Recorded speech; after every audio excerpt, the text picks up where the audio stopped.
के तहत इंडिया और श्रीलंका जो है वो तो एक ऑयल की पाइपलाइन बिछा रहे हैं। ब्रिज एक बड़ा लंबा है जो श्रीलंका से इंडिया तक आ रहा है।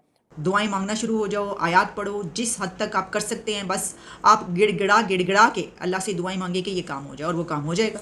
वो राजापक्सा तो सिर्फ सियासत में था, हमारे तो ब्यूरोक्रेसी में राजापक्से बैठे, हमारे तो एस्टेब्लिशमेंट में राजापक्से बैठे।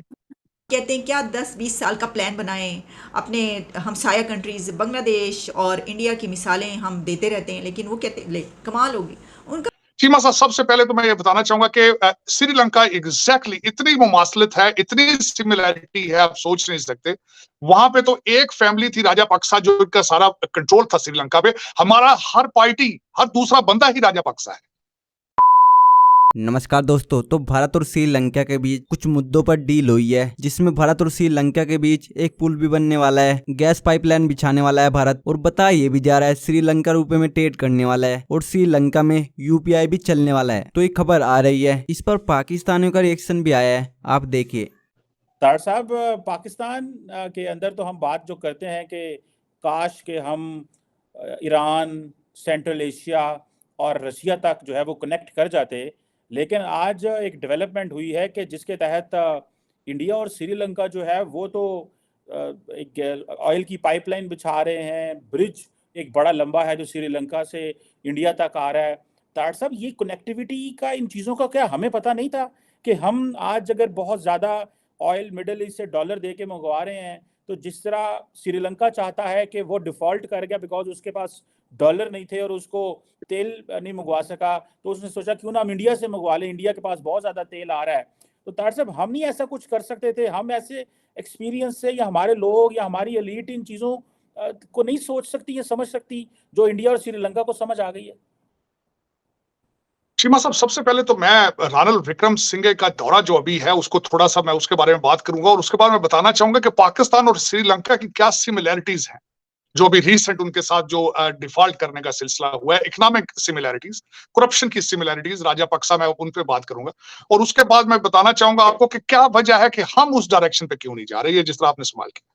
चीमा साहब, सबसे पहले तो मैं ये बताना चाहूंगा कि श्रीलंका एग्जैक्टली इतनी मुमासलत है, इतनी सिमिलैरिटी है, आप सोच नहीं सकते। वहां पे तो एक फैमिली थी राजापक्सा जो इनका सारा कंट्रोल था श्रीलंका पे। हमारा हर पार्टी, हर दूसरा बंदा ही राजापक्सा है।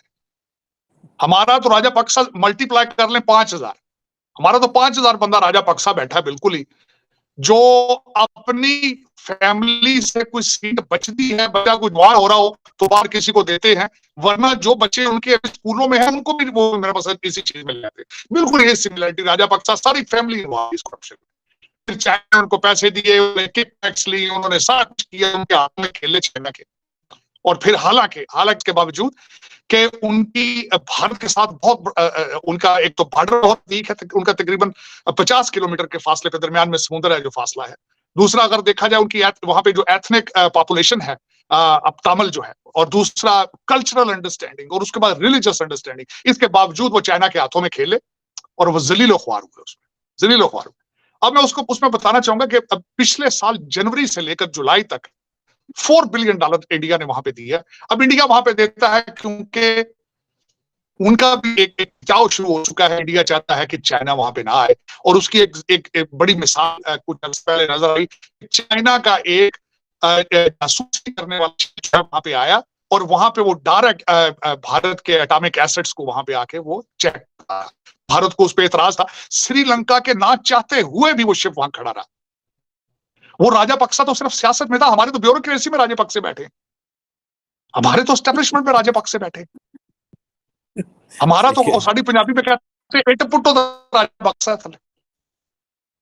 तो ये हमें तो एक कैंसर की तरह एक चीज फैल चुकी है। अब उसका ऑपरेशन जो है, मैं कई दफा आपको कहा है कि पाकिस्तान का बॉडी तड़प रही है इमरजेंसी के अंदर, जिसकी चारों आर्टरीज ब्लॉक हैं, लेकिन कार्डियोलॉजिस्ट कहता है कि मैं सिर्फ स्टंट डालूंगा इसमें। दुआएं मांगना शुरू हो जाओ, आयात पढ़ो, जिस हद तक आप कर सकते हैं बस आप गिड़गिड़ा के अल्लाह से दुआएं मांगे कि ये काम हो जाए, और वो काम हो जाएगा हमारा।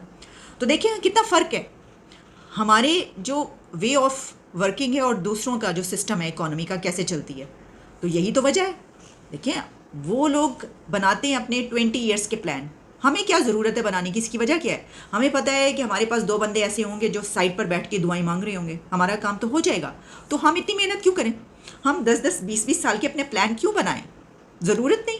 बल्कि मैं तो ये समझती हूँ आपको इकोनॉमिस्ट की भी ज़रूरत नहीं है इसके लिए, आपको फाइनेंस मिनिस्टर की भी ज़रूरत नहीं। चले खैर, बातचीत तो किसी ने करनी है ना, फाइनेंस मिनिस्टर तो चाहिए होगा ना। तो दुआओं के लिए बस 2 बंदे होने चाहिए और वो हमारे पास हमेशा रहते हैं।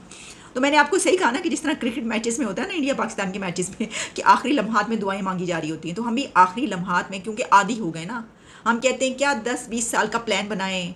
अपने हमसाया कंट्रीज़ बांग्लादेश और इंडिया की मिसालें हम देते रहते हैं, लेकिन वो कहते ले कमाल होगी उनका, वो बनाने तो इतनी मेहनत कर रहे हैं, करने दो हैं, इतने सालों पहले वो शुरू हो जाते हैं अपने प्लान्स बनाने के लिए। तो हम तो बस आखिरी लम्हात में दुआएं मांगेंगे, गिड़गिड़ा गिड़गिड़ा के आयात पढ़ेंगे, तो देखिएगा आप कैसे हमारे काम हो जाएंगे।